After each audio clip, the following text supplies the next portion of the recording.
त्यांचाच जर तपास करत असतील तर मग इथे पोलिसांची एक बायस दिसतायत का काय बायस तसं म्हणता येईल, परंतु बायसपेक्षा ही जी कायद्यातली हे सगळं वरिष्ठ अधिकाऱ्यांनी बघायचं असतं की कुठला गुन्हा झाला आहे, त्याच्यात कुठले कुठले अँगल आहे, त्या अँगलने कुठल्या डिपार्टमेंटने कुठल्या पोलीस स्टेशनने तपास करावा, EOWने करावा की आणखी काही करावा हे त्यांनी बघायचं आहे.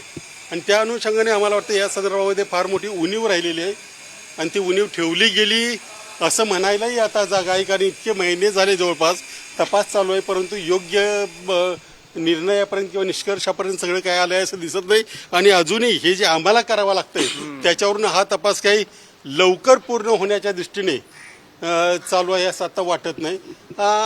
वरिष्ठ जे कमिशनर किंवा त्याच्या वरचे अधिकारी आहेत त्यांनी याच्यामध्ये बघितलं पाहिजे की दोन्ही गुन्हे एकत्र होऊन तुम्ही म्हणताय वरिष्ठांनी बघितले पाहिजे, मग पोलिसांनी तपासच करायचं नाही असं ठरवलंय का बाबा पोलिसांनी? या संदर्भात हे बघ हा तपास करायचा नाही हे त्यांनी ठरवलं असा आमचा आरोप असू शकतो, परंतु ते करायचं ठरवलं आहे की नाही हे तुम्ही त्यांना विचारणार. इथंच आत बसले ते. एक पत्र दिलं होतं, त्या पत्रावर हे पत्र आहे ते आम्ही पत्र दिलंय ललिता कुमार जजमेंटच्या आधारे जी कागदपत्र आम्ही जोडलेली आहेत.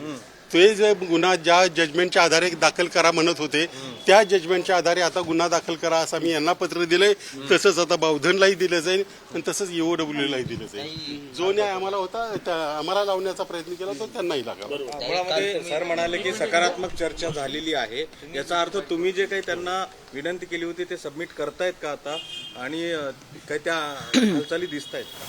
बी स्पेसिफिक मागणी आमची जी होती की ललिता कुमारी केसमध्ये म्हणजे कायदा काय म्हणतो, कायदा म्हणतो की जेव्हा प्रायमा फेसी एव्हिडन्स अवेलेबल असेल आणि तो भ्रष्टाचाराचा मुद्दा असेल तर तात्काळ FIR रजिस्टर झालं पाहिजे.